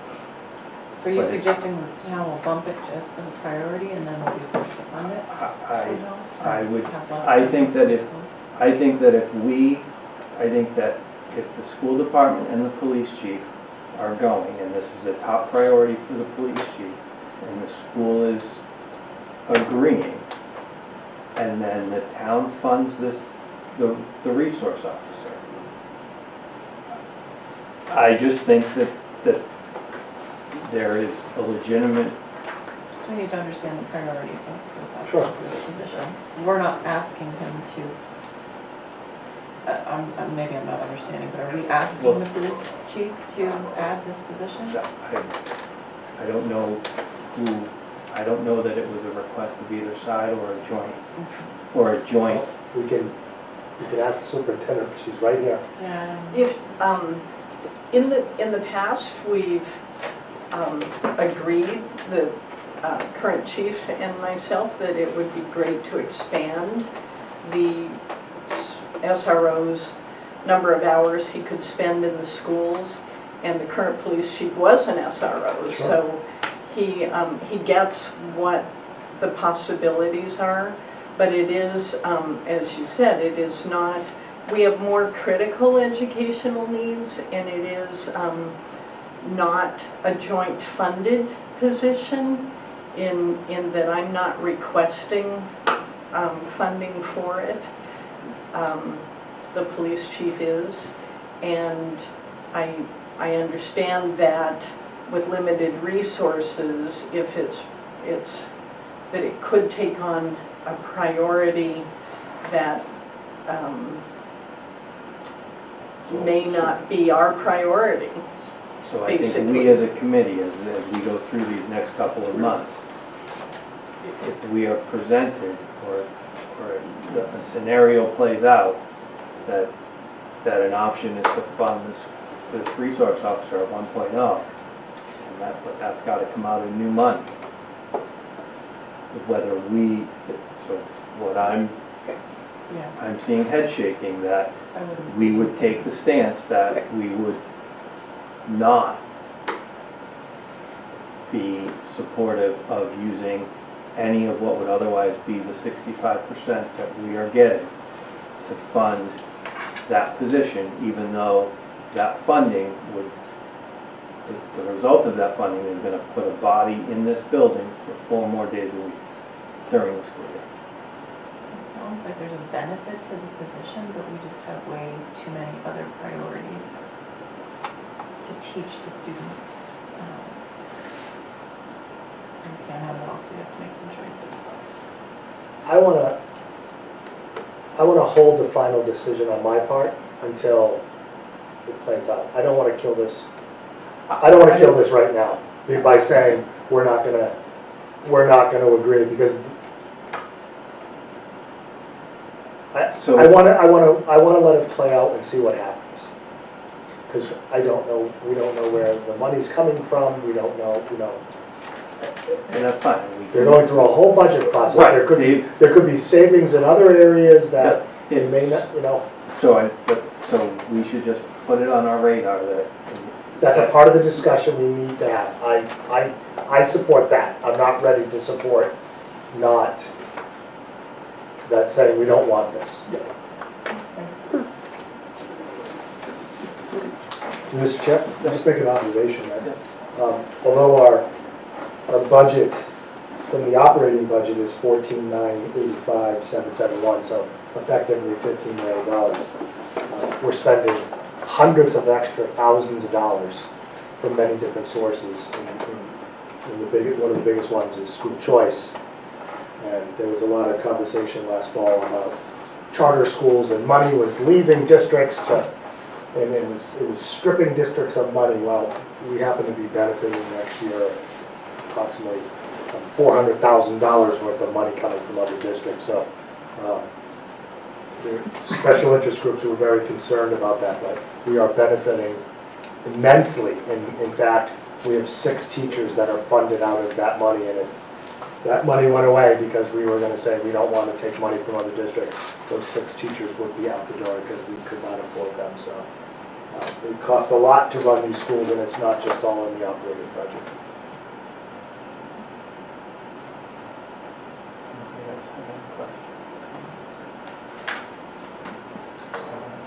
Thank you very much. Thanks, Nancy. Good job. Thank you. Good job, Nancy. Thank you. I don't have much for Sharon's part. I did want to I didn't get a chance to ask Nancy today, but I know we had the contract from Spears Valley. They reached out for implementation Actually, we had a little training session, Jody, April, Kate Tessier, our Director of Technology, and I sat in, and we have people that are currently being signed up as administrators, and then more can be added as viewing rather than editing, but can create customized reports. They will be soon sending us the banner that we will add to our website, because we're all very excited about the data that is viewable and easily analyzed in comparison to other districts. So we'll be moving that forward administratively, and as soon as I get that those administrative rights, I'm happy to then add school committee members as well. All he needs is an email. So if you have a different email other than the one we currently use, let me know. Otherwise, I'll just sign you all up. So as we progress and we start to look to things to put on the website, I think we should have a review here. That anything that gets posted, just like the budget stuff is all coming through here, we should have a final look at and review Yeah, an agreement. maybe at our next meeting we can pull up, clear note, before we post it anywhere live. Sure. Pull it up so that we can see what it is, do a little demo I agree. for ourselves, poke around, Okay. and then we can put it up on the website and we can look at it. I agree. And Mr. Chair, I would request that after we get through Clyde Brown, the votes in May, that we make it a priority to try and fold in some of that information into a strategic planning session in the summer. Long-term strategic plan. I don't think Mr. Catalano would agree. I No. second that I wholeheartedly. have no interest in that at all. We've been fighting for strategic planning for 2 years now. All right. That's all I have for the chairman's report. Subcommittee reports. Denise did one for 40 minutes. I know. Excellent job, Denise. Lodge report, Mr. Correspondence. You have in your packets the articles from the Millis Medway News, one on the trip to Washington, D.C. That Miriam Zeba and the students, 30 high school students and 3 chaperones from Millis were there for a few days. One on a very nice article on the school building project, and then we have included in your packet the air quality monitoring results that we did over February vacation. As we mentioned last year, we would continue to monitor the air in Clyde Brown to make sure that there were no concerns or anything didn't, to just reassure everybody that the lack of any vapors last year continued. So I'd like to read just a few sentences from that. They spent many hours in the building conducting field screening for indoor air vapors. The tests were intended to screen for the presence of the total volatile organic compounds, the VOCs, which may have indicated the presence of airborne contaminants.